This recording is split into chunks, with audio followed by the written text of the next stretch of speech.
परतून घ्यायचा आणि त्याच्यात तो आपण मगाशी वाटण केलेलं टाकायचं आहे. लसूण, मिरची आणि ओल्या खोबऱ्याचं. सुकं खोबरं असेल तुमच्याकडे तर तेही चालेल, त्याने पण पिठलं छान होतं. वाटण सगळं टाकून घेते. मस्त आता हलवून घ्यायचं आहे. तेल टाकायची थोडीशी आवश्यकता वाटली तर तेल टाकूयात, पण त्याच्या आधी ते मंद गॅसवर छान परतून घेऊ. तोपर्यंत आपण बेसन भिजवून घेऊया पाण्यामध्ये. ते सोपं पडतं कारण की कोरडं बेसन टाकल्यावर फार गाठी होतात. सो माझी सोपी पद्धत अशी आहे की बेसन थोडंसं पाण्यामध्ये मिक्स करून, तुम्हाला जेवढं घट्ट पिठलं हवं आहे, मला थोडंसं सैलसरच आवडतं, तर त्यानुसार मी एक बेसन पिठाची पेस्ट तयार करून घेते. सो इथं मी एक 2-3 चमचे बेसन घेतलेलं आहे. तुम्ही तुमच्या आवडीनुसार जेवढा घट्टपणा हवा आहे तेवढा घेऊ शकता. सो इथं एका बारक्या पातेल्यात मी बेसन घेतलं आहे. आता हे जे आपलं मिक्सरचं भांडं आहे, त्याला हे साईडला मसाला वगैरे लागलेला असतो, हे मी धुवून पाणी ह्यात टाकणार आहे. सो तुम्ही बघू शकता हे साधारण सैलसर आपल्याला ही पेस्ट तयार करून घ्यायची आहे. सो अशा आपण सगळ्या गाठी फोडून घेणार आहोत.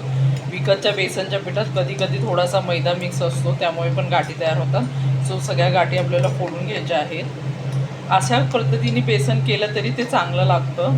ह्या गाठी इथे फोडलेल्या कधीही चांगल्या. वरती कारण की कढईमध्ये ते फोडणं कठीण जातात. जे सुट्टे पीठ उकळत्या पाण्यामध्ये सोडतात ना, त्यांना प्रॅक्टिस असेल तर तुम्ही तसं करू शकता, पण टेस्टमध्ये असं जास्त काही फरक पडत नाही. सो इथे मी पाणी घालून हे वाढवलेलं आहे कारण की मला जरा सैलसर बेसन आवडतं.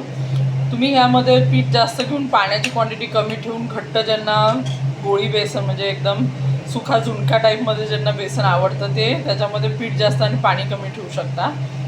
दुसरी आणि एक टिप, मसाला आहे आपण छान परतून घेऊया. ह्याच्यामध्ये कांदा न घालता ह्याच मिश्रणावर म्हणजे लसूण, मिरची आणि खोबरं ओलं किंवा सुकं आणि कढीपत्ता किंवा कढीपत्ता पण तुम्ही स्किप करू शकता, आणि ह्या मिश्रणावर एक घट्ट बेसनची पेस्ट टाकून तुम्ही बेसन वडी देखील थापून घेऊ शकता, ती छानपैकी शिजवून. थोडंसं मी इथे तेल घालून घेते. तेल फार कमी झालेलं आहे. सो तुम्ही बघू शकता बेसनला पण एकदम कमी तेल टाकून चालत नाही. जास्त तेलकट नका करू, पण जेवढं रिक्वायर्ड क्वांटिटी आहे तेवढं टाकल्याशिवाय चव येणार नाही.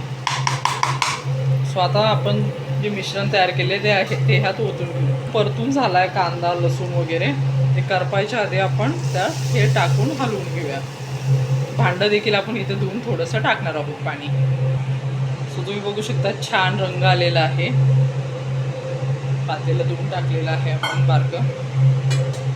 तर मिक्स करून घेऊया छानपैकी. गॅस मंद ठेवायचा आहे, नाहीतर याला उकळी फुटून ह्याच्या चिपळ्या उडतात आणि त्या खूप जोरात भाजतात. त्यामुळे मंद ठेवून सगळ्या गाठी हे करून फोडणी टाकून छान हलवून घ्यायचे. आपल्याला कुठे काही गाठ झाली असेल किंवा मिश्रणाची गाठ असेल तर ते सगळं फोडून छानपैकी इथं आपल्याला हे मिक्स करून घ्यायचं. ह्या स्टेपला चवीनुसार आपण मीठ देखील घालून घेणार आहोत. मीठ साधारण अंदाजे जेवढं लागणार आहे तेवढं शिजतानाच टाकावं. वरून मीठ खाणं टाळावं, त्यांनी पदार्थालाही चव येते आणि मिठाचा त्रासही होत नाही. पिठल्याला जेवढं लागणार आहे तेवढं पाणी आधीच घालून घ्यावं. तुम्ही बघू शकता आता हे घट्ट व्हायला लागलेलं आहे. आता आपण थोडंसं गॅस फास्ट ठेवून एकदा हलवून घेऊ आणि मग मंद करून छानपैकी हे शिजायला एक 5-10 मिनटं ठेवूया. आणि मग शिजून झाल्यावर आपण ह्याच्या चिपळ्या उडायला लागलेल्या आहेत. त्या खूप डेंजर असतात, हे जोरात भाजू शकते. ह्या स्टेजला झाकण कंपल्सरी लावा. इथे लहान मुलं वगैरे कोणी किचनमध्ये फिरत असेल त्याच्या अंगावर ही चिपळी उडून त्यांना भाजू शकतं. सो मी इथं झाकण ठेवत आहे आणि गॅस मंद आचेवर ठेवला आहे. सो हे छान 5 ते 10 मिनटं आपण शिजवून घेऊ. सो गॅस तुम्ही बघू शकता आता आपलं पिठलं कुठल्या स्टेजला आहे आपण बघूया. झाकण उघडून मंद केलेलं आहे मी गॅस. हलकीशी उकळी येते, छान शिजलं आहे. थोडीशी कोथिंबीर टाकून घेऊ आता आपण ह्याच्यामध्ये आणि एक उकड काढून घेऊ आणि 1-2 मिनटासाठी. तुम्ही बघू शकता इथे मी कोथिंबीर टाकलेली आहे. छान तुम्हाला आवडेल इतक्या क्वांटिटीमध्ये तुम्ही ही कोथिंबीर टाकू शकता. हेच घट्ट मिश्रण जर केलं विदाऊट कांदा घालता तर याची तुम्हाला पिठलं वडी देखील थापता येते, ज्याला आपण पाटवडी देखील म्हणतो. मासवडी वेगळी आहे, ही पाटवडी होणार आहे. ही पिठलं वडी पण काही जण म्हणतात. पूर्वी लग्न कार्यामध्ये ह्याच्या छोट्या वड्या ताटाला लावलेल्या असायच्या. ही ती वडी देखील छान लागते. सो एक मस्तपैकी मंद गॅसवरती आपण ह्याला एक वाफ देऊया आणि मग खायला आपलं पिठलं रेडी होणार आहे. तुम्ही कन्सिस्टन्सी बघू शकता, मी अशी ठेवलेली आहे. ह्या कन्सिस्टन्सीमध्ये तुम्ही चपाती किंवा भाकरी किंवा भाताबरोबर देखील हे पिठलं खाऊ शकता. तुम्हाला हवं आहे तर तुम्ही हे घट्ट देखील ठेवू शकता तुमच्या आवडीनुसार.